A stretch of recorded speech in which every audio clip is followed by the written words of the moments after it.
Días, me presento, mi nombre es Mónica Patricia García y junto con mis compañeros Jaime José Narváez, Saray Fuentes Correa y Ashley Vanessa Martínez Carvajal, todos de la carrera de Administración de Empresas, dimos solución a los siguientes problemas.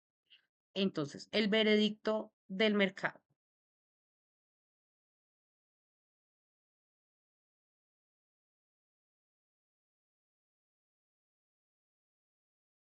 Vamos a explicar la solución del problema.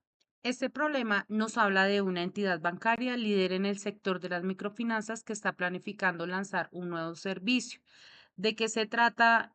De asesoría a microcréditos automatizados, pero no para cualquier persona, sino específicamente dirigido a pequeños emprendedores.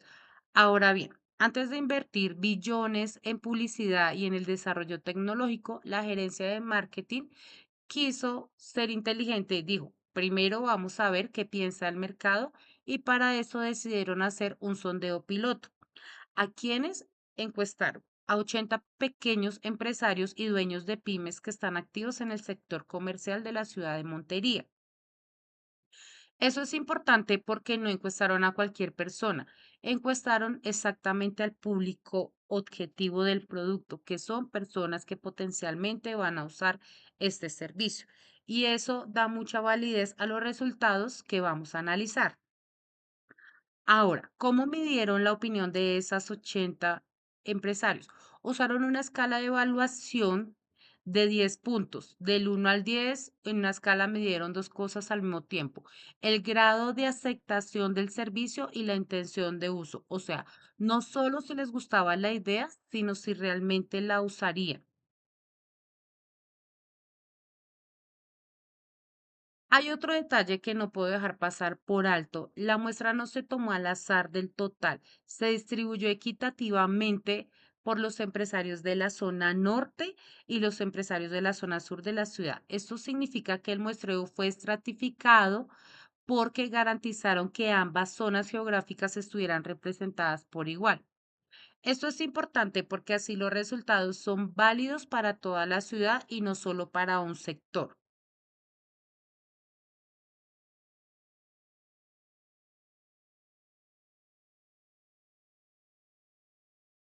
Entonces, lo primero que hacemos es la caracterización de la información y esto no es solo decir el nombre de la variable y ya. Caracterizar significa que yo entiendo completamente qué tipo de dato tengo, cómo se midió y qué me dice antes de hacer cualquier cálculo. La variable que estamos analizando en este puntaje que cada empresario le dio al servicio y esa variable es cuantitativa discreta. Por eso que es discreto, porque los valores son números enteros. Un empresario puede dar 7 puntos, puede dar 8 puntos, puede dar 3 puntos, pero no puede dar 7,5 ni 7,2. No existen medios puntos en esta escala. Por eso la discreta, porque solo toma valores enteros dentro del rango del 1 al 10. Ahora, la escala de medición es ordinal. ¿Qué significa eso? Que el número tiene un orden, que 8 es mejor que 5 es mejor que 2. Hay una jerarquía clara, pero la diferencia entre el 3 y el 4 no necesariamente es igual a la escala que diferencia entre un 8 y un 9 en términos de percepción.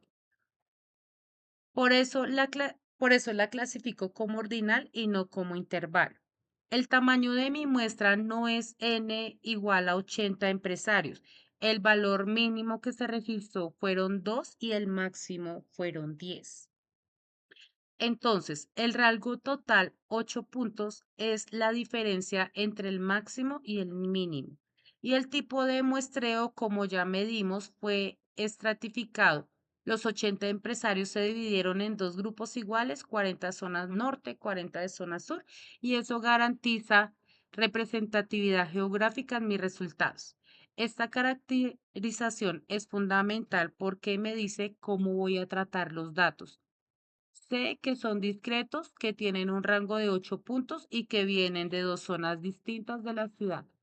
Con eso ya puedo proceder a organizar la información en una tabla.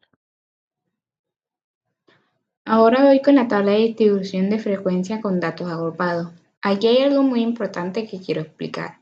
¿Por qué agrupo los datos si la variable es discreta?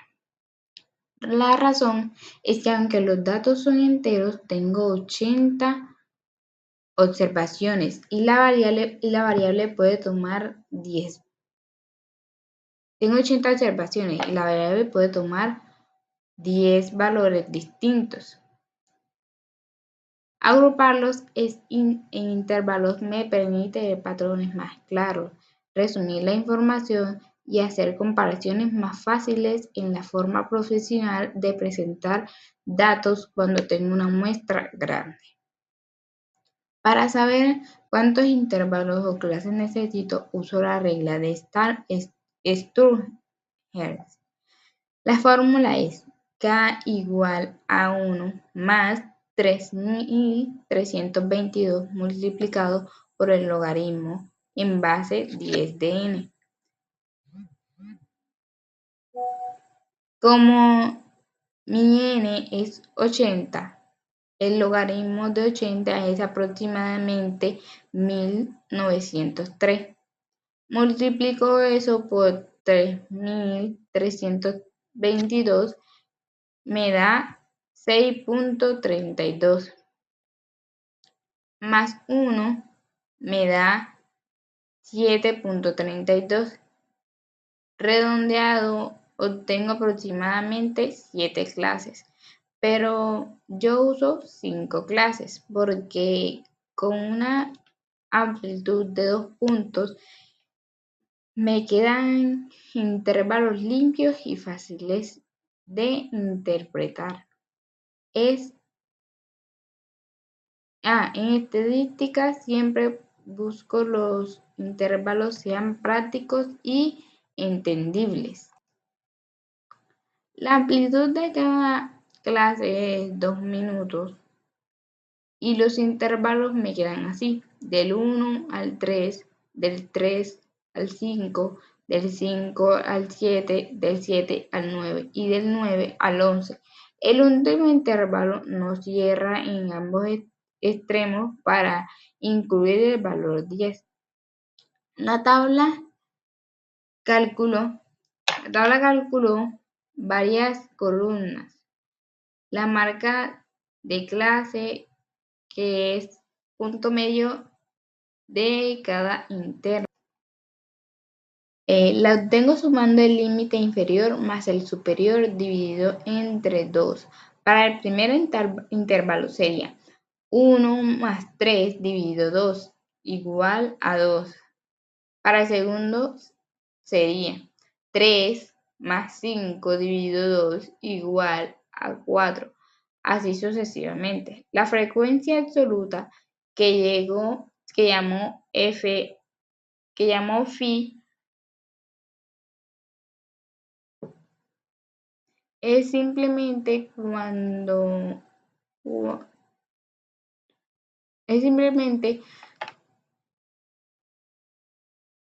cuántos de los 80 empresarios dieron un puntaje que cae dentro de la intervención dentro del intervalo, la frecuencia, relatividad y la calculo dividiendo cada fin entre 80. La frecuencia relativa percentual es multiplicada por 100.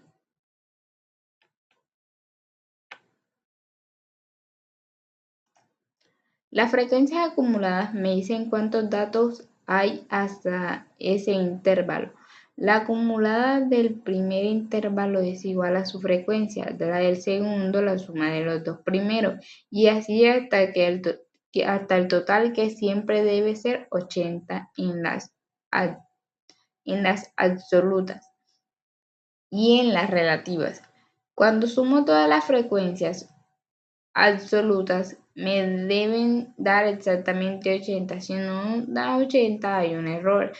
Cuando sumo todas las relativas, me debe dar 1, o sea, el 100%.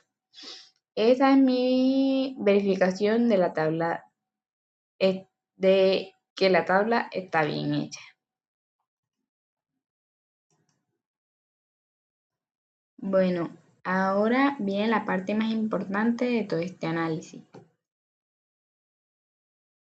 que son las 5 interpretaciones según la información. Son las 5 interpretaciones según la información de datos agrupados. Y aquí quiero detenerme, porque esto es lo que diferencia a alguien que sabe estadísticas de alguien que solo sabe llenar tablas. Los números por sí solos no dicen nada. Lo que importa es lo que significan los números en el contexto real del problema, y es exactamente lo que voy a hacer. Eh, Cuando reviso mi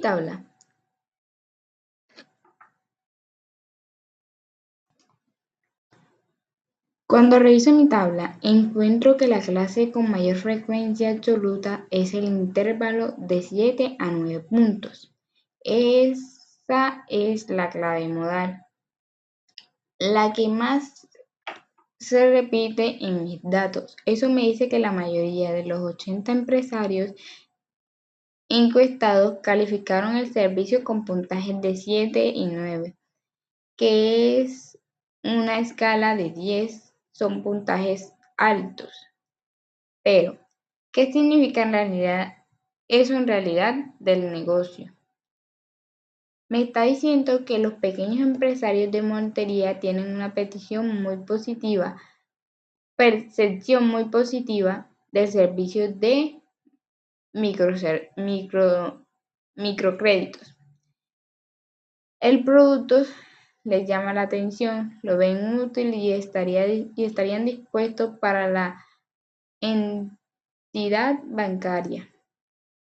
Eso es una señal clarísima de que existe un mercado real y receptivo para este servicio en la ciudad. No es una superstición, son los datos diciéndolo.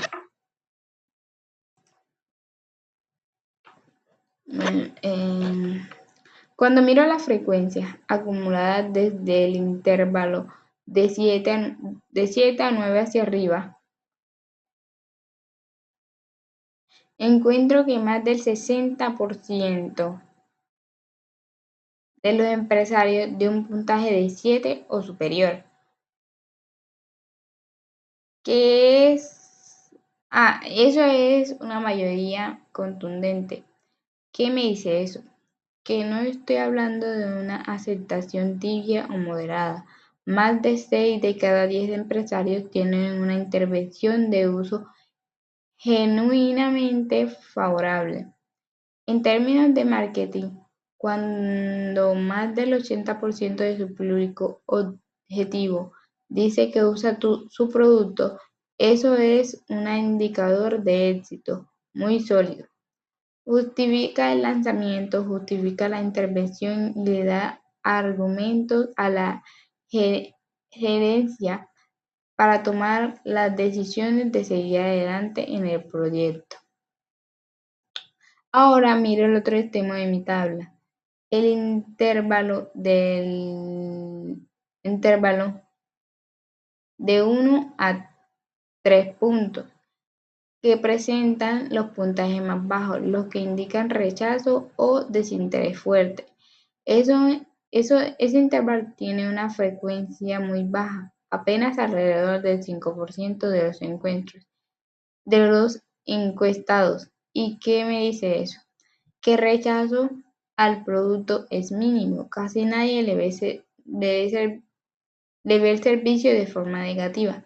En cualquier producto nuevo siempre va a haber un porcentaje de personas que no lo quieren, y eso es normal, pero cuando ese porcentaje es tan pequeño inferior al 10%, puede decir con confianza que el proyecto no genera resistencia significativa en el mercado. Esto es muy valioso porque uno de los mayores riesgos al lanzar un nuevo servicio financiero es encontrar desconfianza, y mis datos me están diciendo que esa desconfianza prácticamente no existe en este mercado. Si sumo la frecuencia de los tres primeros intervalos, es decir, la puntuación del 1 al 7, encuentro que aproximadamente el 30% de los encuestados dio puntaje por debajo de 7. ¿Quiénes son estas personas? Son los empresarios que todavía no están convencidos, no rechazan el servicio completamente, pero tampoco lo abrazan con entusiasmo. Tal vez no entienden bien la suficiencia, tal vez les preocupa la tasa de interés, tal vez nunca han usado un microcrédito y tienen desconfianza por inexperiencia. Este grupo me parece importantísimo para las estrategias de marketing porque presenta una oportunidad real con la campaña de comunicación correcta, con información clara, con testimonios de otras empresas. Este 30% puede moverse hacia puntajes más altos. Son los indeciosos. Y los indeciosos siempre son recuperables en la estrategia adecuada. Como observo las distribuciones completas de mis datos, veo que los valores se concentran claramente en las partes altas de la escalera. La mayoría de los empresarios se agrupan entre los intervalos de 5 al 7 y del 7 al 9. Esto genera lo que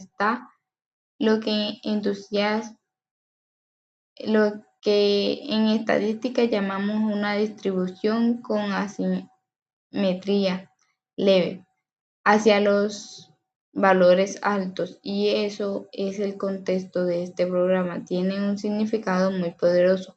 La percepción general del mercado es positiva, no es una distribución uniforme donde unos odian el producto y otros lo aman por igual. La tendencia es clara, la mayoría lo aprueba, y eso le da a la gerencia de marketing el argumento entusiástico para justificar la intervención masiva en publicidad y en desarrollo técnico.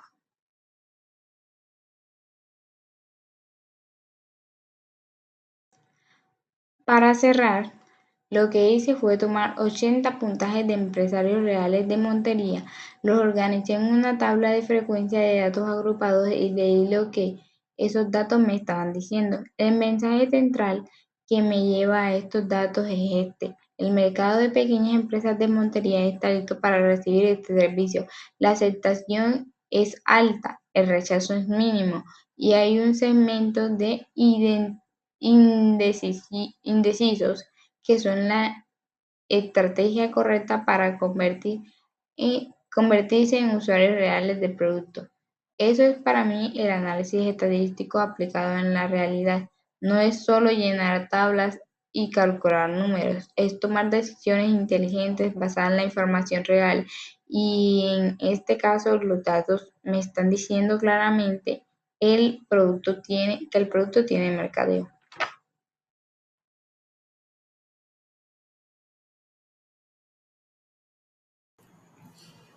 Introducción al problema B. Ahora voy a pasar al problema B. Este problema es completamente diferente al anterior, no solo en los datos, sino en el contexto.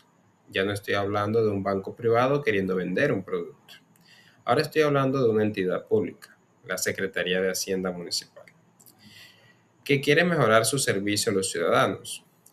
¿Cuál es el problema que tiene? Que los tiempos de espera son largos y la ciudadanía se queja. Entonces la Dirección de Servicios al Contribuyente implementó un nuevo sistema de gestión de filas y trámites. que registra automáticamente la duración de cada proceso. Y el objetivo es claro: establecer un estándar de tiempo de servicio para que el trámite más concurrente y sensible que maneja esa secretaría, que es la liquidación y pago de impuestos predial.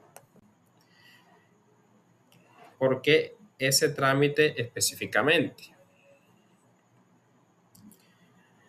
Porque es el más concurrente, el que más usuarios mueve y el más sensible, porque tiene que ver con el pago de impuestos, algo que ningún ciudadano quiere que le falle ni que le tome más tiempo del necesario.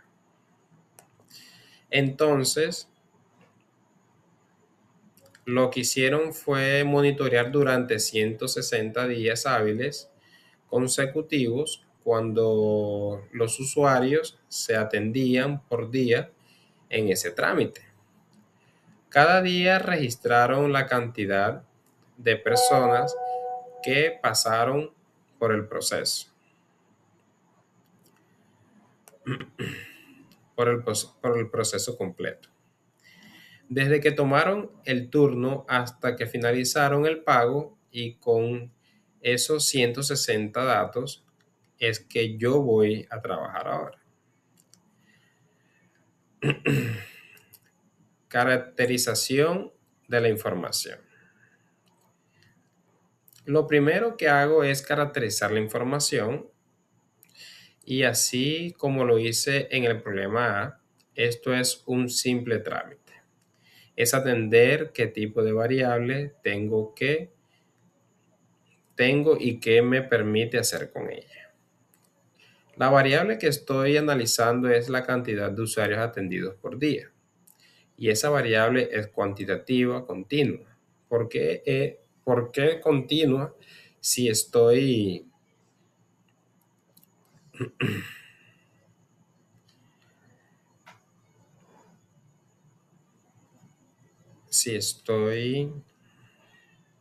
contando con personas son enteras. Porque en estadística, cuando una variable de conteo tiene un rango muy amplio y puede tomar muchos valores distintos, la tratamos como continua para poder aplicar todas las herramientas del análisis estadístico de datos agrupados. Además, el sistema podría, en teoría, registrar fracciones de servicios si consideramos procesos parciales. Por eso lo trato como continuo. La escala de medición es de razón. ¿Qué significa eso? Que existe un cero absoluto real. 0 usuarios atendidos en un día es perfectamente posible. Por ejemplo, en un día festivo o en un día de paro. Y las diferentes entre valores son perfectamente comparables. 60 usuarios es exactamente el doble que 30 usuarios. Eso es lo que define una escala de razón.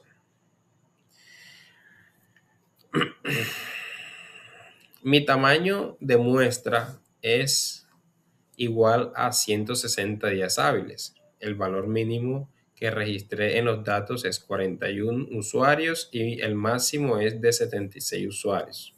Entonces mi rango es 35 usuarios, que es la diferencia entre esos dos extremos.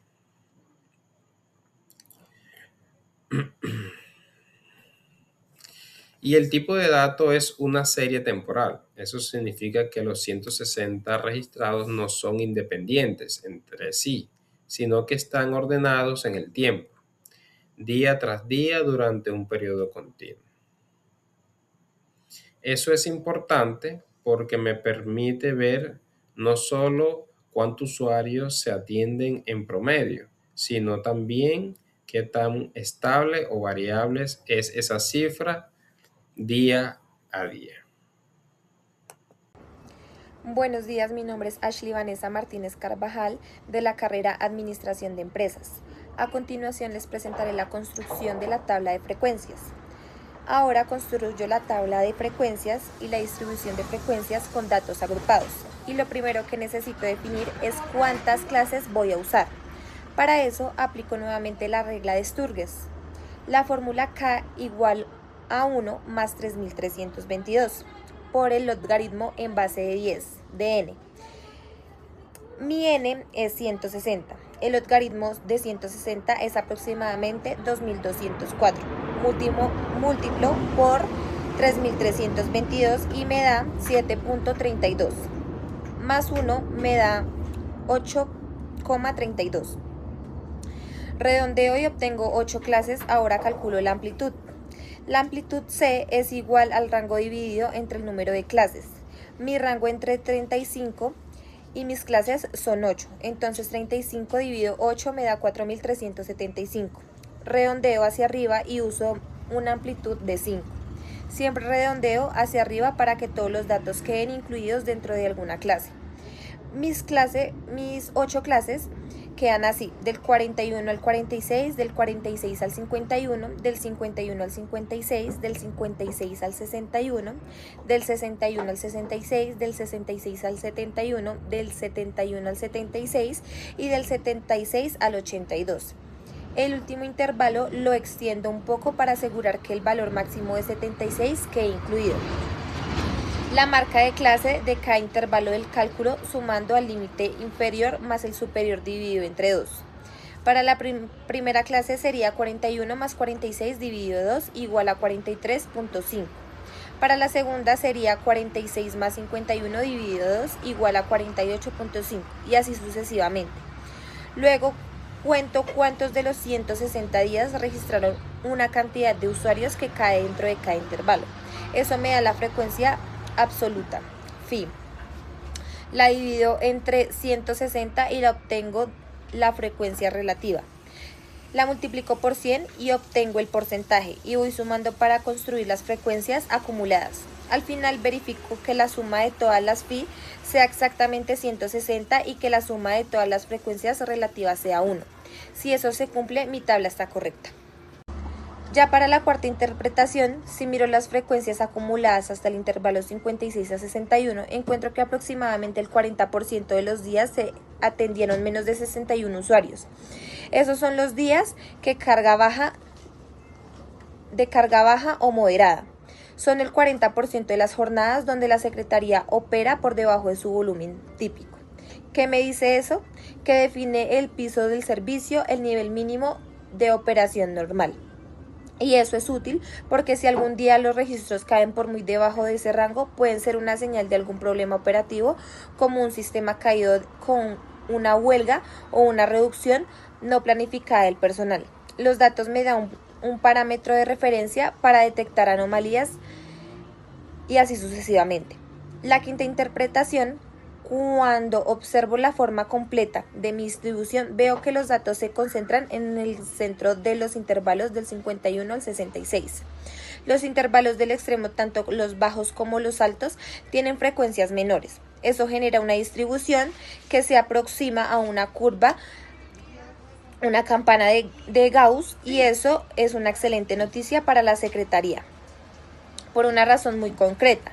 Si mis datos siguen una distribución normal, significa que la cantidad de usuarios diarios es predecible y estable. No hay caos, no hay variaciones extremas constantes. El servicio tiene un comportamiento regular y eso me permite con mucha confianza calcular una media y usarla como estándar oficial de tiempo de servicio. Si el comportamiento fuera errático, establecer un estándar sería casi imposible, pero mis datos dicen que el comportamiento es estable y por lo tanto el estándar es viable y confiable. Ya para las 5 interpretaciones, y ahora voy con lo más importante, las 5 interpretaciones de los datos agrupados, igual que en el problema A, aquí es donde el análisis cobra vida. Los números de la tabla me están contando una historia sobre cómo funciona esta secretaria, y yo tengo que leer esa historia y explicarla. La primera interpretación sería: cuando reviso mi tabla encuentro que la clase con mayor frecuencia es el intervalo de 56 a 61 usuarios por día. Esa es mi clase modal, la que más se repite. ¿Qué me dice eso en términos reales? Me dice que el volumen de trabajo más frecuente en la Secretaría de Hacienda para este trámite es atender entre 56 y 61 personas por día. Este es el ritmo normal, el día típico de trabajo. No es un dato menor, porque si yo quiero establecer un estándar de tiempo de servicio, tengo que diseñarlo para ese volumen, no para los días tranquilos ni para los días de colapso, sino para el día más frecuente. Y mis datos me dicen que claramente cuál es ese día. La segunda interpretación sería: cuando sumo las frecuencias de los intervalos entre 56 en adelante, encuentro que más del 70% de los días hábiles registraron 56 o más usuarios atendidos. ¿Qué me dice eso?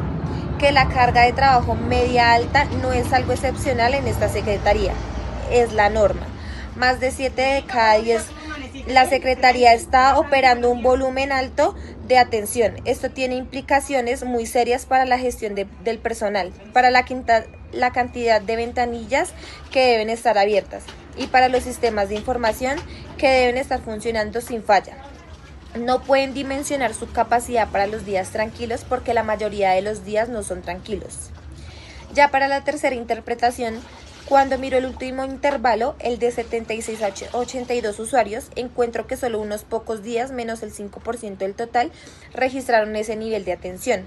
Los días de máxima demanda pueden ser días antes de la fecha límite de pago del predial o días después de un puente festivo, cuando la gente se acumula. Aunque son pocos, estos días son críticos para la Secretaría, porque exactamente los días donde el sistema colapsa, donde las filas se desbordan, donde los ciudadanos se quejan más, identificarlos estadísticamente me permite planificar. Puedo reforzar el personal esos días, habilitar más ventanillas o implementar turnos digitales anticipados para distribuir mejor la demanda. Cierre el problema B. Para cerrar este problema, quiero resumir lo que hice y lo que encontré.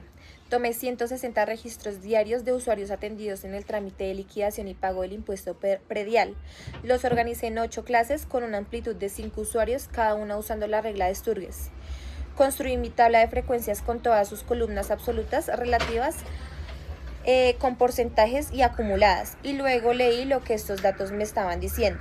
Y lo que me dijeron fue esto: la Secretaría de Hacienda atiende regularmente entre 56 y 61 usuarios por día en este trámite. La carga alta es normal y no la excepción. Los picos extremos existen, pero solo pocos y predecibles, y el comportamiento general del servicio es estable y se aproxima a una distribución normal. Todo esto junto me dice que es perfectamente posible y estadísticamente válido establecer un estándar de tiempo de servicio basado en estos datos. La Secretaría tiene la información que necesita para tomar esa decisión con respaldo técnico y no por intuición. Y eso es exactamente para lo que sirve la estadística descriptiva. No para tener tablas, sino para convertir datos crudos en decisiones reales que mejoran la vida de las personas y que hacen fila todos los días esperando ser atendidas.